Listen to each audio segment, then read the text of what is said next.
Good morning student. आज हम Switzerland के संवैधानिक विकास को देखेंगे, कॉन्स्टिट्यूशनल डेवलपमेंट ऑफ स्विट्ज़रलैंड। इससे पहले हम स्विट्ज़रलैंड की परिस्थितियों को, स्विट्ज़रलैंड के संवैधानिक विशेषताओं को और स्विट्ज़रलैंड के लक्षणों को हम देख चुके हैं। सबसे पहले हम शुरुआत करते हैं कॉन्स्टिट्यूशनल विकास की। हम इतिहास के पन्नों से 1291 में राजमंडल या स्थायी मैत्री संघ, वर्तमान स्विट्ज़रलैंड के निर्माण की प्रक्रिया और स्विट्ज़रलैंड के संवैधानिक विकास का प्रारंभ 1291 से समझा जाता है, जबकि उरी स्वेज अंडरवॉल्डेन द्वारा आत्मरक्षा हेतु एक राजमंडल की स्थापना की गई। इसके पूर्व वर्तमान स्विट्ज़रलैंड के क्षेत्र में अलग अलग कैंटन थे और इसके बीच कोई भी समन्वयकारी एकीकृत सत्ता नहीं थी। इसके पूर्व ये कैंटन ऑस्ट्रिया के हैब्सबर्ग शासकों के अधीन थे, लेकिन 1291 में 3 कैंटनों ने हैब्सबर्ग शासन से स्वतंत्रता की घोषणा करते हुए राजमंडल की स्थापना की। हैब्सबर्ग शासन द्वारा इन तीनों कैंटनों को पुनः अपने अधीन में लेने का प्रयत्न किया गया, लेकिन यह कैंटन अपनी स्वतंत्रता की रक्षा करने में सफल हो गए। इससे प्रोत्साहित होकर अन्य कैंटन भी राजमंडल की ओर प्रवृत्त हुए और 1353 तक इस राजमंडल में 8 कैंटनों की स्थापना शामिल हो गए। 1648 तक इस राजमंडल में 13 कैंटन शामिल हुए, जो सभी जर्मन भाषा भाषी थे। राजमंडल की प्रतिष्ठा में निरंतर वृद्धि हुई और 1648 की वेस्टफेलिया की संधि में इसे एक संप्रभु राज्य के रूप में मान्यता प्रदान कर दी गई। इसके बाद हम देखते हैं राजमंडल की दुर्बलता के क्या कारण। Weakness of confederation. यद्यपि यह राजमंडल बाहरी आक्रमणों के विरुद्ध अपने अस्तित्व को बनाए रखने में सफल रहा था, लेकिन राजमंडल निश्चित रूप में बहुत अधिक दुर्बल था। राजमंडल अपनी स्थायी केंद्रीय सरकार नहीं थी। इनकी एकमात्र संस्था डाइट ही थी, जिसके समय समय पर सम्मेलन अवश्य होते थे। इसमें राष्ट्रीय महत्व के प्रश्नों पर विचार होता था, परंतु जो कैंटन बहुमत निर्णय से असहमत हों उन पर निर्णय लागू नहीं होता था। प्रतिनिधि अपने कैंटनों के द्वारा दिए गए आदेशों के अनुसार ही कार्य करती थी।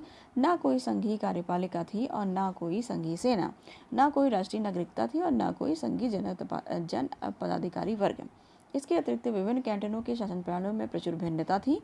6 कैंटनों में प्रत्यक्ष प्रजातंत्र था, 3 कैंटनों में सीमित मताधिकार के साथ प्रतिनिधियात्मक शासन व्यवस्था थी और शेष के 4 कैंटन कुलीन तंत्रात्मक थे।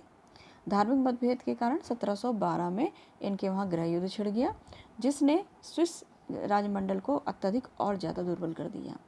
इसलिए अनेक इतिहासकारों का यह मत था कि स्विस राजमंडल नाम की कोई वस्तु थी ही नहीं। ब्रुक्स ने कहा कि इस समय स्विट्जरलैंड का केंद्रीय शासन राज्य के विधान आर्टिकल ऑफ कॉन्फेडरेशन के अंतर्गत संचालित संयुक्त राज्य अमेरिका के केंद्रीय शासन से भी अधिक शक्तिहीन हो गया था। इसके बाद हम देखते हैं कि हेल्वेटिक गणराज्य की स्थापना।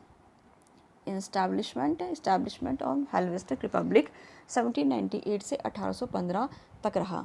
इस समय क्रांतिकारी फ्रांसीसी सेनाओं ने स्विट्जरलैंड पर आक्रमण कर राजमंडल की निर्बलता को नितांत स्पष्ट कर दिया। विजय के पश्चात फ्रांसीसी क्रांतिकारियों ने पुराने राजमंडल के स्थान पर नवीन गणतंत्र की स्थापना कर दी और इसे हेल्वेटिक गणराज्य का नाम दिया। इस नवीन गणतंत्र वास्तव में फ्रांस का एक संरक्षित राज्य था। इसे पेरिस में एक संविधान बना करके इस पर लाद दिया गया था। इस नवीन संविधान और इसके अंतर्गत स्थापित की गई व्यवस्था में के सबसे प्रमुख लक्षण एकात्मकता, केंद्रीय सत्ता, सुदृढ़ नौकरशाही थी। यह नवीन व्यवस्था स्विट्जरलैंड की मूल स्थानीयता की प्रवृत्ति के इतनी अधिक विरुद्ध थी कि इसका विरोध नितांत आवश्यक हो गया। शीघ्र ही लगभग समस्त स्विट्जरलैंड में इस व्यवस्था के विरुद्ध अशांति और विद्रोह फैल गया था। स्विट्जरलैंड में फिर से शांति और व्यवस्था स्थापित करने के उद्देश्य से नेपोलियन ने हस्तक्षेप करना शुरू किया और स्विट्जरलैंड के 60 प्रतिनिधियों को उन्होंने पेरिस बुलाया। फ्रांसीसी परामर्शदाताओं की सहायता से स्विट्जरलैंड के लिए एक नवीन संविधान रचने का कार्य शुरू कर दिया गया या सौंप दिया गया। इसमें कहा गया कि एक नवीन संविधान रचने का कार्य सौंपा गया इनको और 1803 में नेपोलियन की प्रसिद्ध एक्ट ऑफ मेडिटेशन की स्थापना की गई, जिसमें हेल्वेटिक गणराज्य का अंत कर दिया गया और नवीन संविधान को क्रियान्वित कर दिया गया। इस नवीन संविधान के आधार पर बहुत कुछ अंशों में राजमंडल की व्यवस्था को पुनर्जीवित कर दिया गया और उन्हें कुछ सीमा तक स्वतंत्रता प्रदान कर दी गई। इसके बाद हम देखते हैं वियना कांग्रेस और नवीन संविधान।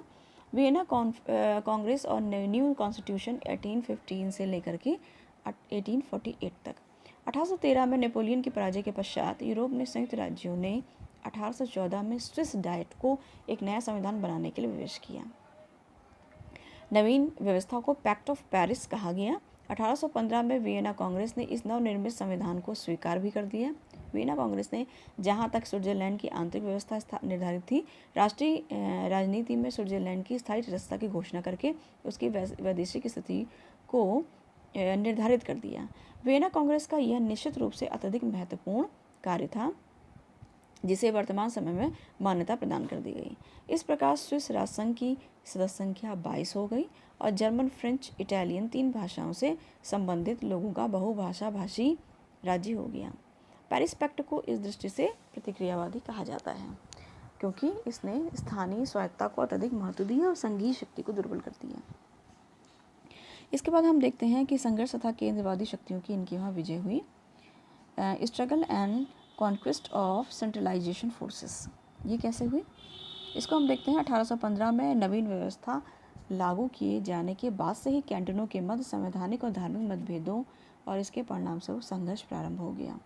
संघर्ष के 2 पक्ष थे, एक पक्ष सुधारवादी था, प्रोटेस्टेंट था, तथा दूसरा पक्ष प्रतिक्रियावादी कैथोलिक कैंटनों का सुधारवादी पक्ष था, जिसे रेडिकल्स भी नाम दिया गया। यह अधिक एकात्मकता और केंद्रीकरण का समर्थक था, लेकिन प्रतिक्रियावादी पक्ष, जिसे फेडरलिस्ट का नाम दिया गया, कैंटनों के लिए अधिक स्वायत्तता चाहते थे। 1847 में यह संघर्ष अपने चरम पर पहुंच गया था, और जबकि 7 कैथोलिक कैंटनों ने राजमंडल से पृथक होकर के पृथक संघ सुंदरबंड की स्थापना का प्रयत्न शुरू कर दिया था, और 19 दिन 10 से 29 नवंबर 1847 के इस गृह युद्ध में राज्य संघ की सेनाओं ने कैथोलिक कैंटनों की सेना को पराजित कर दिया और केंद्रवादी पक्ष की विजय प्राप्त हुई। इसके बाद हम देखते हैं 1848 के संविधान, कॉन्स्टिट्यूशन ऑफ 1848। युद्ध की समाप्ति पर संघीय डाइट ने यह अनुभव किया था कि केंद्रीय सरकार पर्याप्त शक्तिशाली होनी चाहिए, जिससे वह बाहरी आक्रमणों का सामना करे और आंतरिक रूप में क्षेत्र में शांति और व्यवस्था को बनाए रखने का कार्य कर सके। इसके पश्चात शासन प्रणाली में परिवर्तन करने के लिए 1848 में 14 सदस्यों का एक इन्होंने आयोग नियुक्त किया। यह 50 दिन लगभग 11 फरवरी से लेकर के 8 अप्रैल 1848 के परिश्रम से इस आयोग ने संविधान का एक नया रूप तैयार किया। 5 अगस्त से 2 सितंबर तक विभिन्न कैंटनों में लोक निर्णय लिया गया। लोक निर्णय में जनता द्वारा भारी बहुमत स्वीकार किया गया और 22 दिन में 15.5 कैंटनों ने इसे स्वीकार भी कर लिया और नया संविधान 12 सितंबर 1848 से लागू कर दिया इन्होंने। रेपार्ड ने भी कहा कि इस संविधान ने लगभग 5.5 सदी से चले आ रहे कैंटनों के संघ को एक राज्य में परिवर्तित कर दिया था। इसके बाद हम देखते हैं इनका पूर्ण संवैधानिक संशोधन हुआ और 1874 में कंप्लीट कॉन्स्टिट्यूशनल रिवीजन 1874 सन 1848 में निर्मित संविधान के अंतर्गत संविधान के पूर्ण संशोधन व आंशिक संशोधन की व्यवस्था की गई थी। अब तक संविधान में 57 संशोधन इन्होंने किए थे। पूर्ण संशोधन 1874 में किया गया था, जिसका बहुत अधिक महत्व था। स्विस शासन प्रणाली का मूल आधार 1848 में निर्मित तथा 1874 में संशोधन किया गया संविधान ही है। 1874 में इस पूर्ण संशोधन के आधार पर 4 दिशाओं में परिवर्तन हुआ। पहला है शासन शक्ति की अधिकांश का केंद्रीकरण, दूसरा है प्रत्यक्ष प्रजातंत्र की दिशा में प्रगति की गई, तीसरा है आर्थिक तथा सामाजिक क्षेत्रों में अत्यधिक राजकीय हस्तक्षेप किया गया, चौथा है धार्मिक महंतों की शक्ति पर प्रहार तथा उसकी समाप्ति की गई। पूर्ण संशोधन 1848 के संविधान की 14 धाराएं इसमें बिल्कुल रद्द कर दी गई और 40 संशोधित हुई, 21 नई धाराएं अपनाई गई। इस प्रकार 19 अप्रैल 1874 को जनता तथा राज्यों के बहुमत द्वारा इसे स्वीकार कर लिया गया और 11 मई 1874 से यह प्रभावी हो गया। पूर्ण संशोधन का एक महत्वपूर्ण कार्य संघीय सरकार की समस्त सेना पर नागरिक सत्ता का पूर्ण आधिपत्य स्थापित करना था। 1874 के उपरांत संवैधानिक विकास, कॉन्स्टिट्यूशन डेवलपमेंट आफ्टर 1874 से लेकर अब तक संविधान में अनेक संशोधन हो चुके थे। संशोधन के परिणामस्वरूप संघीय सरकार की शक्तियों का और अधिक केंद्रीकरण हुआ। इस संशोधन ने जीवन के आर्थिक तथा सामाजिक क्षेत्र में शासन को और अधिक उत्तरदायित्व सौंप दिए थे और कानून निर्माण में लोक निर्णयों को अपनाकर लोगों को कानून निर्माण से पहले से भी अधिक भूमिका और शक्ति प्रदान कर दी गई थी।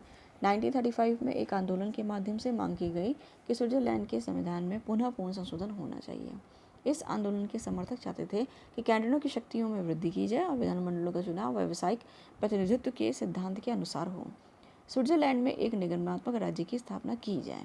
किंतु यह मांग अस्वीकृत की गई और वर्तमान समय में स्विस संविधान में पूर्ण संशोधन की कोई संभावना नहीं है। इसके पश्चात हम देखते हैं कि 1998 में फिर से संशोधन का कुछ संविधान का कुछ निर्माण किया गया और 1999 में इसे लागू किया गया। स्विट्जरलैंड की समस्त शासन व्यवस्था का संचालन 1848 में निर्मित तथा 1874 में पूर्ण संवैधानिक संशोधन के आधार पर संशोधित संविधान के आधार पर किया जा रहा था।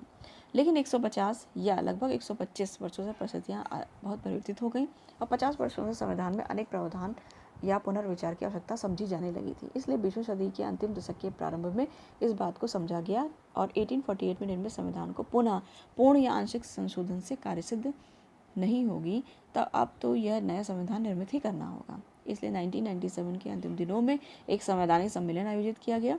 संवैधानिक सम्मेलन कुछ महीनों तक व्यापक विचार विमर्श के आधार पर देश के नए संविधान तैयार किया गया और संघीय शासन ने 18 दिसंबर 1998 को नवीन संविधान को स्वीकार किया, अधिदेश जारी कर दिया। 18 अप्रैल 1999 से स्विट्जरलैंड में नया संविधान लागू कर दिया गया और स्विट्जरलैंड की समस्त शासन व्यवस्था 1998 में निर्मित की गई तथा अप्रैल 1999 में इसे लागू किया गया। इस प्रकार संविधान व्यवस्था संचालित हो रही है। इस प्रकार हम देखते हैं स्विट्जरलैंड के संवैधानिक विकास को, जो 1291 के राजमंडल या स्थायी मैत्री संघ से चलता हुआ 1998 में निर्मित और 1919 में लागू किए संविधान तक आया। इसके अंतर्गत बहुत सारे पॉइंट्स को हम देखते हैं। 1291 का राजमंडल या स्थायी मैत्री संघ, फिर राजमंडल को काफ़ी दुर्बलता में देखा गया, फिर हेल्वेटिक गणराज्य की स्थापना की गई। उसके बाद वियना कांग्रेस में नवीन संविधान को हम देखते हैं, संघर्ष तथा केंद्रवादी शक्तियों की विजय के रूप में देखते हैं। 1874 में पूर्ण संवैधानिक संशोधन किया गया और फिर बाद में पूर्ण संवैधानिक संशोधन उसका संवैधानिक विकास हुआ और 1998 में फिर ये स्वीकार किया गया कि इसमें फिर से कुछ निर्माण किया जाए, क्योंकि समय बहुत परिवर्तित हो चुका है, नए नए योजनाएं, विकास की चीज़ें आ चुकी हैं जिनको इसमें शामिल किया जाए। इसने 1998 में निर्मित और 1999 में इसे फिर से लागू किया गया इस संविधान को।